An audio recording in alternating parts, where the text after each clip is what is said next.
What's up? Kembali lagi di Cracking Analysis. Sekarang kita ada di episode 2 dengan gue, Bayu, dan kita ada Yeni. Hi guys. Oke. Nah, Yen, kemarin minggu lalu kita nggak ngelakuin analisis sama sekali ya. Mohon maaf untuk viewers yang ada di sana yang sudah menunggu kita dengan antisipasi yang sudah nge-build up lah istilahnya gitu ya.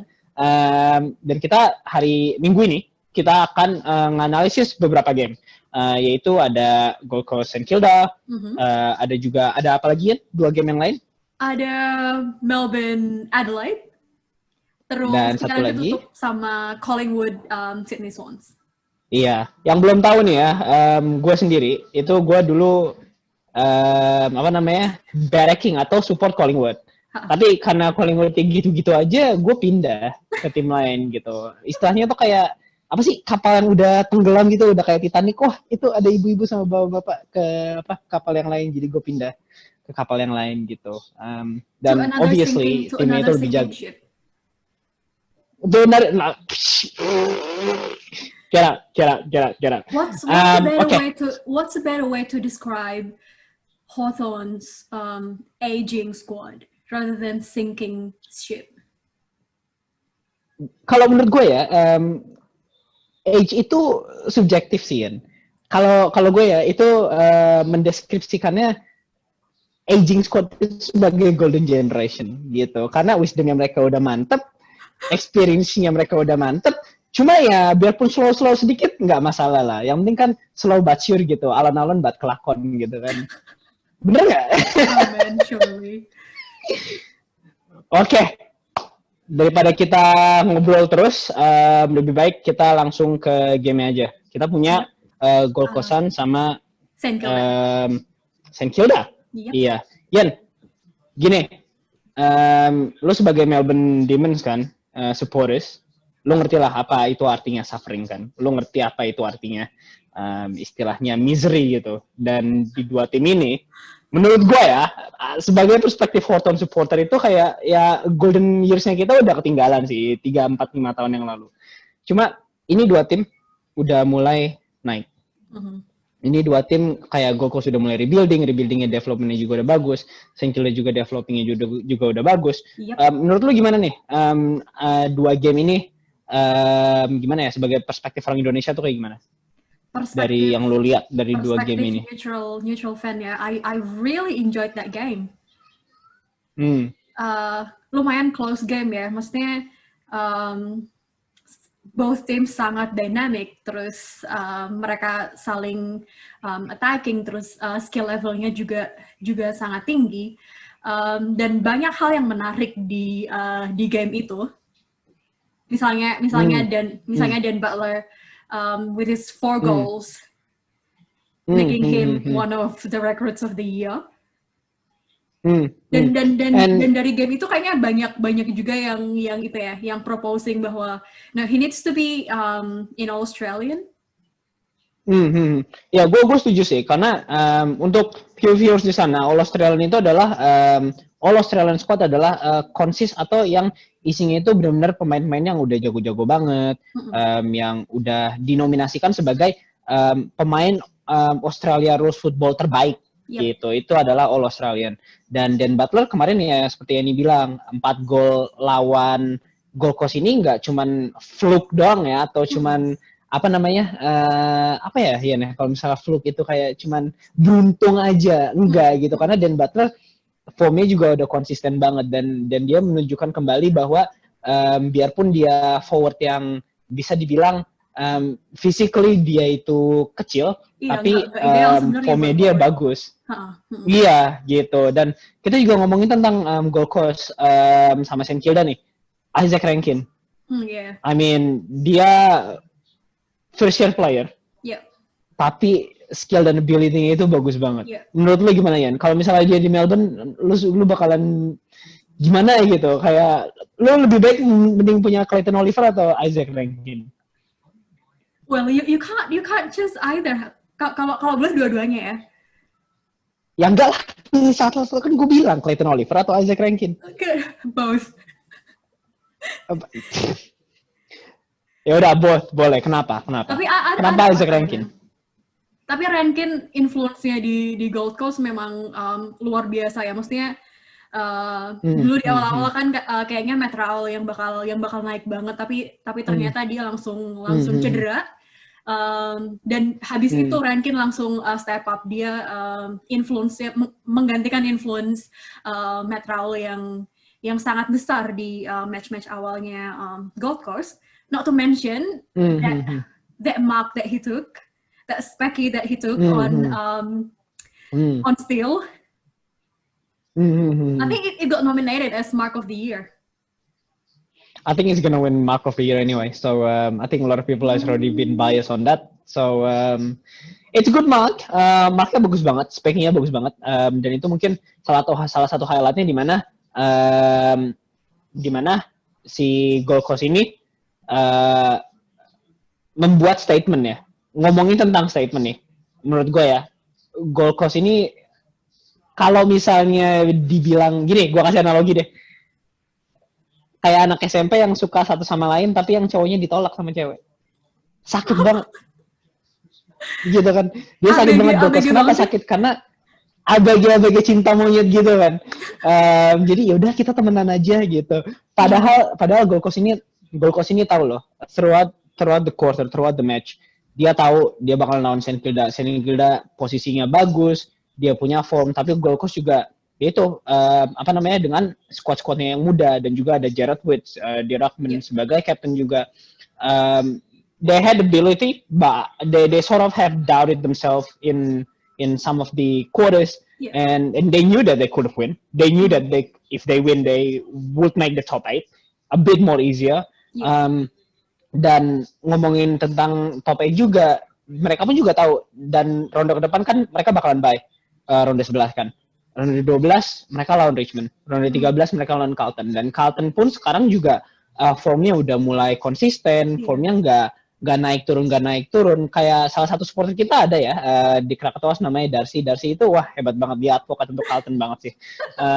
Ngomongin tentang Darcy, nanti kita akan invite Darcy dalam salah satu episode kita. Darcy dan Nat kayaknya. Darcy dan Nat ya sangat passionate sekali mereka berdua. Tapi ngomongin tentang Carlton tadi, mereka akan melawan Gold Coast di mana Gold Coast ini harus percaya dengan ability dan squad yang mereka miliki gitu. Dan Stuart Ju juga sepertinya akan mempunyai banyak sekali PR di mana Gold Coast harus pick up where they left off. Jadi menurut gue ya Gold Coast di ronde depan dan juga lawan St. Kilda ini banyak sekali yang disayangkan sebenarnya. Karena Gold Coast sendiri ya itu tadi yang seperti gue bilang harusnya bisa menang, ternyata enggak. Ada Isaac Rankin. Close banget kan Gold Coast dan St. Kilda, tapi akhirnya apa sih kayak crucial decision making, terus important set shots yang sangat akurat dari St. Kilda, hal-hal yang sederhana tapi sangat berpengaruh ke games yang sedekat ini memang. Betul. Sangat disayangkan, memang sayang banget sebenarnya St. Kilda that Gold Coast didn't take this game. Yeah, absolutely. I definitely agree with you. Tapi ya seperti yang tadi lu bilang lagi, St. Kilda mempunyai lebih banyak experience dan experience-nya itu benar-benar showing banget, dan mungkin experience-nya itu dikonversikan sebagai 4 poin ini. Jadi menangnya 4 poin dan juga dia dapat 4 poin kan. Emang 4 gitu. Wah, ini jangan-jangan angka sial ini. Udah, berarti yang sial ini berarti Gold Coast. Buang. Tapi I think dua-duanya contender yang sangat kuat untuk top 8 tahun ini. Betul sih. Ini mungkin bakalan interesting ya. Maksudnya ngelihat Gold Coast bakalan mencoba untuk ke final untuk pertama kali di season di AFL. Dan juga St. Kilda juga ya sudah lama ya tidak masuk ke final juga. Ada supporter kita namanya Ben juga udah nunggu St. Kilda masuk ke final. Jadi ya gitulah, agak sulit untuk kedua belah supporter untuk menjalani tahap-tahap tersebut. It's good to see Ben getting excited again though about St Kilda, because I remember one Absolutely. of my first days in Krakatoas, and then I knew Ben the first time. It's like Yeah. Ben, who do you go for? And it's like St Kilda. It's not excited. He's not really proud about being a Saint supporter, but he's now, oh yeah, St Kilda. Up the Well, Saints. we're waiting for you to do the same as well, Ian. So It's coming. It's coming. It's So- coming. It's coming. Yeah. It's coming this year. Trust me. And that's what all Melbourne supporters said for the last 50 years, man. Premiership hasn't come for the past 70 actually, duh. almost 70. Wait, before we move to Melbourne game, last question: Ben King or Max King? Oh, that's a tough question. Menurut gue ya, Well, kalau based on the last game. based on the last game, Mhm. Max King sih. Max King itu development-nya masih panjang banget karena dia tahun ini main season pertamanya, Ben King ini season keduanya. Jadi untuk development wise, gue ngerasa Max King lebih punya banyak potensial karena Ben King itu ya biasa aja sih itu orang. Okay. Gue kalau misalnya jadi apa bokapnya King family, gue udah buang itu Ben King. Buang aja udah, gue nggak usah. Apaan sih? Buang. Nggak, kalau menurut gue sih ya Max King ya. Out of seriousness, Max King karena ya itu first season dia udah ngegolin sebanyak hampir 15 gol dan konsisten. Apalagi it's a reliable forward lah, gue bilang Max King itu masih muda, kurang experience, tapi experience bisa di pick up selama dia bakalan main terus. Yeah, I Gitu don't know. aja I mean, they're both are only 20 this year. Tapi sangat promising menurut gue emang. Oh ya, emang tinggal digedein aja badannya. No offense on the physical thing, but it's just that in AFL obviously, regardless on both codes, male or female, they will need a bigger body, and I think Max King need to slightly bigger like Christian Petrarca to say. He's pretty big, he's pretty agile, so yep, and he's pretty huge. Those biceps pretty huge, man. Anyway, that's my take on Suns and St Kilda. Yep. Let's move on to Melbourne, Adelaide. Oke, ini bias banget sih, sumpah. Bias banget. Oke, gini. Kita akan seperti yang tadi Eni bilang, kita akan analisis Melbourne lawan Adelaide. Biarpun memang marginnya sangat jauh, Jenny ini got a few hot takes ini untuk menganalisa gimana sih sebagai Melbourne supporters menang 50 poin, karena jarang banget loh 50 poin itu kayak nemuin emas di bawah tanah. Serius. No, we won what, like by 40 or something lawan Hawthorn.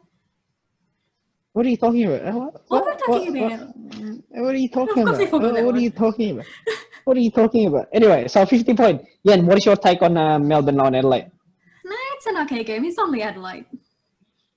So that doesn't make you excited at all? Oke, gimana? Ya, ceritakan. Gimana? Analisis lo tentang Melbourne dan Adelaide. As you see, Clayton Oliver, he had a massive game. Dia kayak 32 disposals, but gimana ya, maksudnya Clayton Oliver emang dari dulu dia kayak in terms of numbers, in terms of disposals dia selalu tinggi. Tapi influence-nya di games itu yang aku bilang ke kamu kadang-kadang kayak kurang se-efektif itu di disposals-nya. Tapi di games lawan Adelaide kemarin, he's so good. He's so good. Mantul lah dia, mantul. So it was lebih efektif ya? Lebih efektif dan kemampuannya kayak getting out of the congested areas, kayak disposals-nya tuh emang you know, territory masteringnya emang bagus. Nah, kita ngomongin territory master juga nih. Tadi yang seperti sebelum pre-recording ya, kita kan ada memperdebatkan apa yang kita harus diskusin di Melbourne lawan Adelaide. Ngomongin tentang territory, Max Gawn. Kita ngomongin Max Gawn sekarang. Max Gawn main nggak, istilahnya di manage lah time-nya dia. Tapi ada salah satu anak yang lo bilang sebenarnya di pre-analysis waktu episode 1 kemarin, Luke Jackson. Ini anak, gue ngerasa di game lawan Brisbane kemarin, dia bilang, "Bye, nonton Luke Jackson nggak kemarin? And you're like, no, I don't know him, so he must be shit. Jadi the first thing that gue notice dari Luke Jackson itu adalah bukan skillnya sebenarnya, maletnya. Jelek banget. That's fresh mullet. No. Gue punya malet kayak gitu dulu, jelek banget. After. Gue kelihatan kayak Jamet, tau nggak? Pakai malet kayak gitu. Huh? Tapi dia nggak kelihatan kayak Jamet. Luke Jackson punya malet kayak gitu nggak kelihatan kayak Jamet. Gue punya malet kayak gitu kelihatan kayak Jamet, kan diskriminasi banget kan malet. Anjir. Anyway, ngomongin tentang Luke Jackson ini benar-benar menurut gue ya exciting banget. Yeah. Sebagai yang forward. Melbourne kalau nggak salah ngambil pick berapa ya? Pick belasan lah pokoknya. Masih ronde 1, tapi belasan. Nah, menurut lu Yan, dia nggak sebagus Isaac Rankine sih. Let's be honest with that. Belum. Tapi dari as a Melbourne supporters perspektif, menurut lu gimana? No, he was drafted as a rock actually.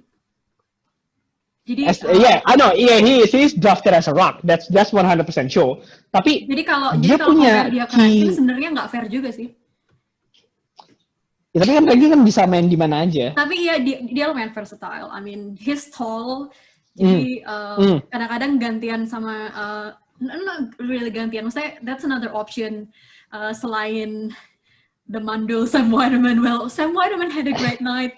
No, Sam Weideman kicked 3 goals. What are you talking about? No, he's getting better and better. Tapi dia opsi yang lain di forwardnya Melbourne dan dengan postur yang setinggi itu, I like how he moves. Yeah, absolutely. Dan dia tuh benar-benar step up banget lawan Adelaide. Biarpun ya lawan Adelaide ya. Tapi pemain yang istilahnya masih season pertama itu butuh confidence boost, dan pas banget Luke Jackson lawan Adelaide, dia step up, dia biarpun cuma dapat 8 disposal, tapi 2 golnya dia itu akan membantu karirnya dia untuk prolong karirnya dia juga. Dan juga ya mungkin kita belum ke analisis ronde 11 ya, tapi gue ngeliat Luke Jackson kemarin lawan North Melbourne itu dia kayak udah main beberapa tahun gitu loh. Jadi mungkin menurut gue ya itu dia, si Luke Jackson ini mungkin mempunyai masa depan yang cukup terang ya, biarpun dia ada di Melbourne sekarang. Tapi Houghton welcome him. So welcome to Houghton, Luke Jackson. Keen to have you. Salah satu, I don't know. I mean, Melbourne kan sebenarnya apa sih, player development-nya dan lain sebagainya kan lagi disorotin banget kan. Maksudnya kita dapat draft picks yang sangat oke, tapi kayak I don't know, it seems like kultur tim dan lain sebagainya dan coaching juga I don't know, haven't been able untuk bisa membantu mereka berkembang gitu. Tapi secara potensi potensinya dia setinggi langit ya, yang tidak bisa tersentuh gitu. No, salah ya, peribahasa gue salah ya. Luke Jackson is good. Nah, ngomongin tentang Luke Jackson juga, ngomongin tentang Max Gawn juga, ada kurangnya nggak kemarin di Melbourne lawan Adelaide ini? Bentar, kurangnya apa? Kayaknya udah oke sih. Tapi maksudnya tetap di forwardnya sih, maksudnya. Lu punya Bailey Fritsch lah, masih kurang apa? Perfect man, tendangnya bagus. Ya biarpun memang kadang dia on and off sih, tapi Bailey Fritsch is really good forward. Yeah, I mean he's Melbourne's leading goal kicker at the moment. And will always be. What are you talking about? Until the rest of his career is going to be Melbourne leading goal kicker. Tapi ya, ngomongin tentang tadi Sam Weideman, we're talking about Luke Jackson, we're talking about Bailey Fritsch. Menurut lo tapi Melbourne nggak ada kurangnya ya? Udah performanya udah top banget ya lawan Adelaide gitu? Sebenarnya nggak top banget juga. Maksudnya di belakang kayak koordinasi between Stephen May sama Jack Lever sebenarnya what I'm trying to say is that mereka belum work as a team yang completing each other. Udah mulai kelihatan di game Adelaide itu, tapi di beberapa quarter awal itu belum kombinasinya belum semantap itu. Tapi menurut lo salahnya gimana? Stephen May atau Jack Lever? Atau Jack Lever mustache? For sure. Not Jack Lever mustache. Got nothing to do with mustache. Tapi I love Stephen May, man. Yeah, everyone does. He got the apa itu namanya di Gold Coast? Wonderland Pass or something like that. Gua nggak tahu. Dia punya entertainment pass di Gold Coast Entertainment. It's pretty good. Anyway, okay, kita udah ngomongin Melbourne ya. Belum. Sekarang kita ngomongin. Where do you think Melbourne's gonna finish this year dengan form seperti itu, dengan squad seperti itu? Look, bentar ya, gue lihat dulu matchesnya dia. Matches ronde 12 dia bakalan lawan Collingwood, oke? Okay? Yep. Ronde 13 dia bakalan lawan Western Bulldogs.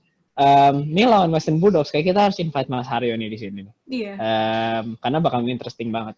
Tapi menurut gue ya dengan squad yang seperti itu, dengan next Gone bakalan di manage juga waktunya. Menurut gue ya dia mungkin 9 atau 10 sih. Kalau masuk, gue nggak bias. Tapi kalau misalnya you don't think mereka adalah top 8 team? No, I don't think so, not yet. Mereka butuh polish a little bit. Yang seperti lo bilang, Stephen May sama si Jack Lever. Kalau misalnya chemistry mereka udah dapet, forward role-nya juga mereka. Jadi gini loh, Yan. Seberapa bagusnya midfield lo sama defense lo, ergo Brisbane Lion, kalau lo nggak bisa ngegolin, it's gonna be hard. So, and you're relying on Bailey Fritz, you're relying on Sam Wiedemann. We're talking about Tom McDonald as well, which is the form has been on and off. All those three have to be, they have to be linked in. They have to be, make sure they know what they're doing in the forward. Jadi, no miscommunication. Ada Jack Melsham juga di forward, dan biarpun mereka semua... Siapa? Maxim. What are you talking about? He was your captain last round. I was so, I don't know. I don't even know what's going on. Ya udah, kita analisis lagi ke minggu depannya untuk game itu. Tenang aja, bakalan ada ininya kok, bakalan ada analisisnya. Tapi kita ngomongin tentang ini ya. Kita ngomongin tentang forwardnya ini, benar-benar harus lengkap banget untuk Melbourne agar mereka bisa ke top 8. Karena sulitnya di Melbourne ini adalah mereka belum dapat chemistry, inexperience juga. Punya coach yang udah bagus, tapi tetap aja. Coachnya udah bagus. Simon Goodwin is a good coach. No. Don't you dare talk shit about him. He's a good coach. Don't you dare tapi ngomongin tentang talk anything good. Tapi ngomongin tentang Simon. Lo nggak ngalamin apa yang gue alamin, man. Iya, makanya gue di Horton. Gue nggak mau tim-tim level bawahan gitu. Yeah, but Clarko is signing with Melbourne soon. Yeah, you can have him. Go. Tapi ya, gue ngomongin tentang Melbourne lagi. Dia belum top 8 tim, tapi top 9-10. Dan seharusnya ya, top 9-10 itu sudah memberikan harapan untuk Melbourne fans lagi sih. Yeah. Lu pilih Wooden Spoon apa lu pilih 9-10? Terserah. No, but I agree. Maksudnya kayak entries-nya Melbourne ke inside 50-nya tuh masih apa ya, variasinya masih kurang. Terus we don't really kick that well to our inside 50. Well, yes, we're good in contested possessions. We're good in fast handball moves and all that. But once they lock that up, like in the game against Sport, we got absolutely smashed. Yeah, and that's what the Melbourne need to work on if they want to remain competitive in top 8 or even want to get into top 8. Itu. Nah, ngomongin tentang tadi yang Wooden Spoon ya gue bilang ya, yang Wooden Spoon. Adelaide ini benar-benar formnya benar-benar kacau. Yeah. Klub kulturnya juga belum beres. Director of footballnya juga ya bisa dibilang geblek. Iya, bisa dibilang geblek. Bisa dibilang arrogant sama selfish. Dia juga arrogant sama selfish. Jadi gue sebenarnya kasihan sih sama Adelaide, tapi sebagai Victorian gue senang banget ngeliat South Australian Club itu suffering gitu loh. Kayak udah diinjek, sebenarnya udah mati tapi diinjek-injek lagi sama klub-klub lain kan. Ya itu menurut gue sih. Menurut lu gimana Adelaide ini? Throughout the whole season dan juga throughout lawan Melbourne ini. No, it's really hard for them to just win anything at all kan tahun ini. Kayak aku ngelihat form, kayak misalnya kemarin Tex Walker juga. I don't know, man. Why is he even get game time dengan form yang seperti itu? Betul banget. He's the Dan softest forward there is. he used to be my role model, but he used to be, What? back in 2013, he used to be my role model. Okay. He's pretty amazing when 2013. Yeah. His leadership is showing, tapi ya seperti lu bilang, Fome itu benar-benar dropping down banget. Mungkin dulunya sebagai captain, really wrecking his personality, trying to stood up, Yeah. when in actual fact he was a feral. So itu perspektifnya gue. Tapi emang sih. I feel for Adelaide, man. I mean, they definitely need to rebuild and get rid of the board and stuff and try to restart afresh. Betul banget. In the closing message, I would say, Adelaide, we feel sorry for you, but deep inside we're actually happy that you keep losing all the time. So itu sih menurut gue ya. Karena ngelihat tim yang sering kalah itu kayak, aduh, gue seneng banget ngeliat dia kalah lagi. Karena itu bukan Victorian team, itu aja sih. Tapi ngeliat Carlton kalah terus juga gue seneng. Gitu. Do you think that it's time to introduce relegation in AFL? Soalnya, formnya kayak gitu, nggak pernah menang sama sekali tahun ini. Dan I don't think they'll ever, I don't know. Maksudnya lawan North Melbourne aja mereka sangat belted gitu loh, apalagi ngelawan tim yang agak lebih bagus. Menurut gue ya, iya memang harus.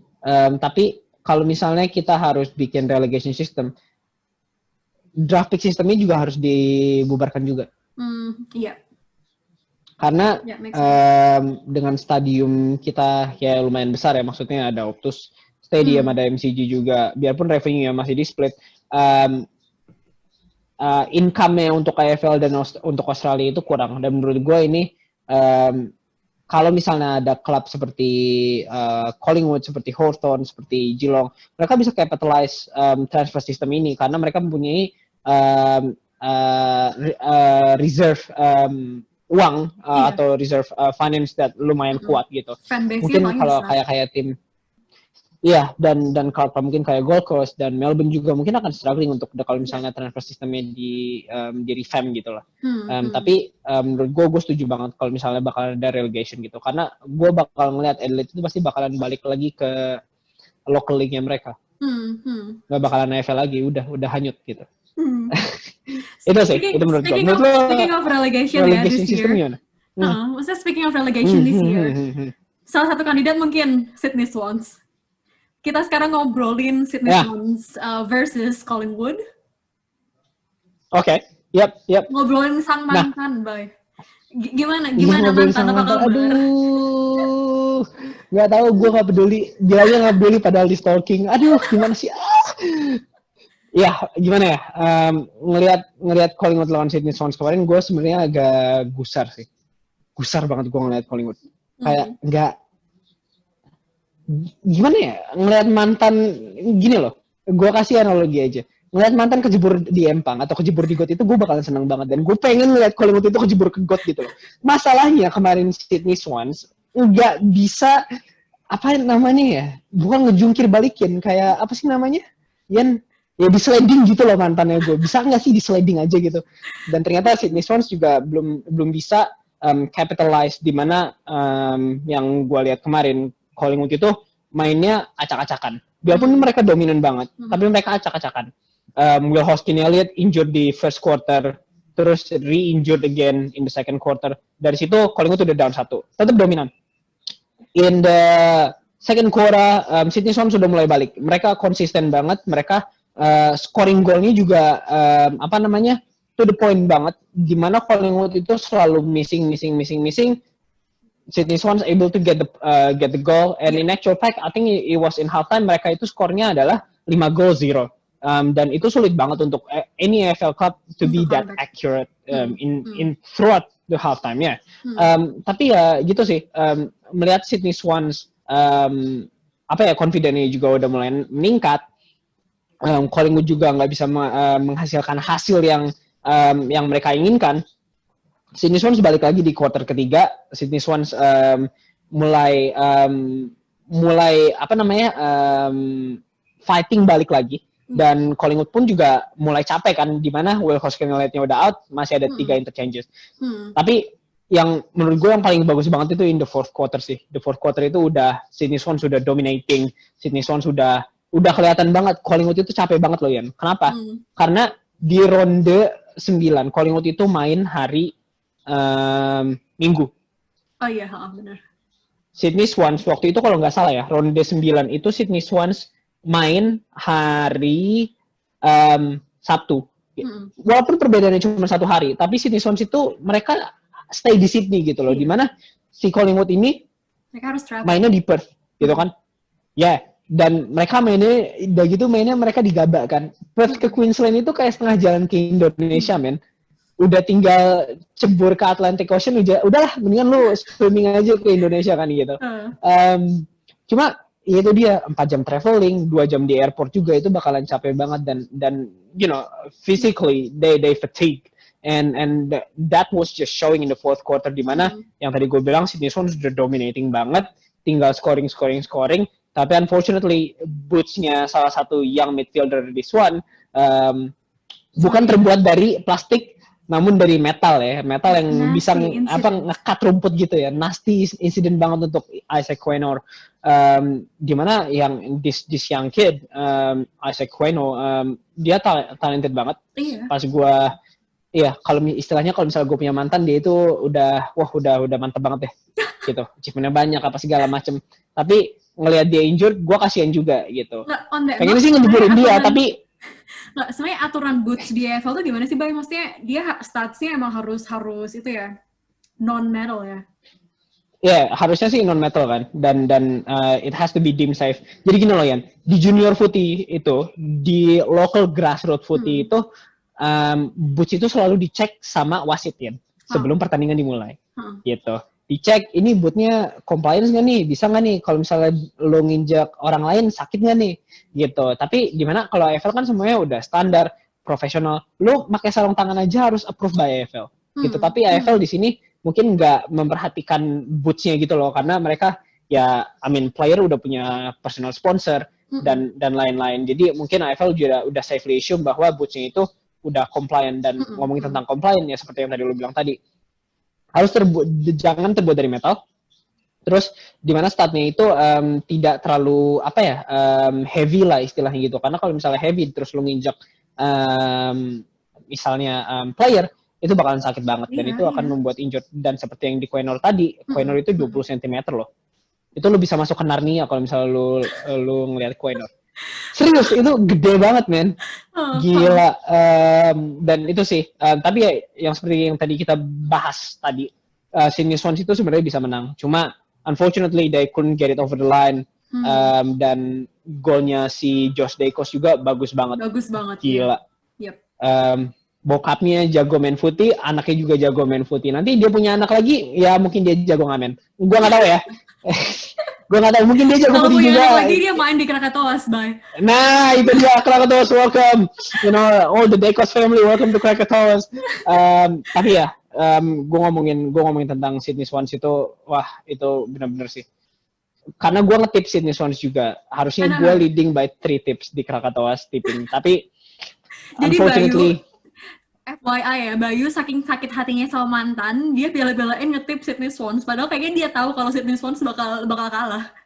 Enggak, gini, gue udah mikir ya, itu Collingwood itu bakalan travelnya jauh banget kan ke Sydney, ke Gabba di Queensland, dan itu pasti bakalan capek banget. Gue mikir kayak, Sydney cuman 1 jam traveling, it's gonna be easy, it's gonna be XYZ lah, pokoknya udah easy peasy lemon squeezy, bakalan menang. Tapi ternyata yang gue kira bakal menang itu tidak terjadi.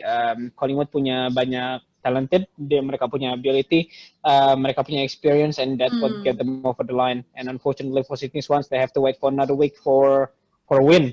And yeah, when they're gonna play against Adelaide, they have to give their best. Yeah. Itu sih menurut gue. Dengan badai injury, dengan badai cedera sekarang yang menerpa Collingwood, they're not in a good place. Menurutmu, how's the rest of the season will look like for Collingwood? I wish they would finish in the wooden spoon, but unfortunately that could not happen. So jadi ya gimana ya? Collingwood memang punya banyak injury, tapi mereka punya banyak squad yang lumayan bagus gitu.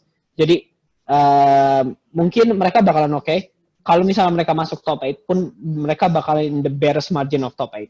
Mungkin mereka bakalan masuk top 8 pas banget di 8. Tapi yang harus dikhawatirin sama klub-klub lain adalah ketika mereka udah masuk top 8, kalau memang mereka masuk top 8, apakah player-player yang di-injured ini bakalan main lagi? Karena yang lo lihat nggak ada Scott Pendlebury, Side Bottom juga baru masuk, dan ada beberapa player yang istilahnya key component di Collingwood yang belum main sama sekali. Jeremy Howe juga out for the season.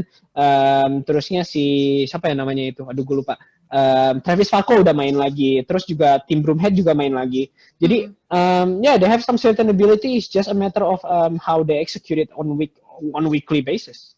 Tapi the young Magpies, I think ketika seniors mereka harus out gara-gara cedera, mereka step up loh, maksudnya nggak yang you know, give it away. Yeah, and I think that's what's important for all the club, not just Collingwood, to make sure that the young development isn't just to fill up the numbers, but to make an impact, to be able to create their own style of play, tapi juga contribute to team tactics juga. Dan di sini Collingwood youngsters-nya udah bagus banget mainnya, dan itu fit banget into how they play generally.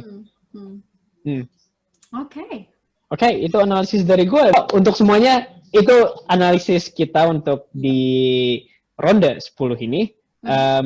Dan I know ronde 11 bakalan sebentar lagi. Sebenarnya hari Rabu itu udah ronde 11 itu udah over. Dan kita bakalan kejar tayang sih. Gitu. Jadi, make sure you stay tuned with us. For those who are in Victoria, please stay safe. Maintaining social distance. Remember to exercise. 1 jam maksimal. Dan jangan lupa stay healthy, stay focused, and I hope you enjoy our episode. Yan, do you have any word to say? No, jadi selain post-match analysis, kita juga punya pre-match analysis oleh Haryo dan algoritmanya, dan Richard yang akan tips berdasarkan opini ahlinya. Jadi kalau kalian opini ahli ya, tanda kutip. Opini ahli. Jadi buat kalian yang penasaran kira-kira menurut mereka berdua siapa yang akan menang di ronde tertentu, jangan lupa cek juga pre-match cracking analysis di Facebook page kita. Oke, mantap banget. Oke, untuk semuanya stay safe, stay healthy, dan ini analisis dari kami. See ya.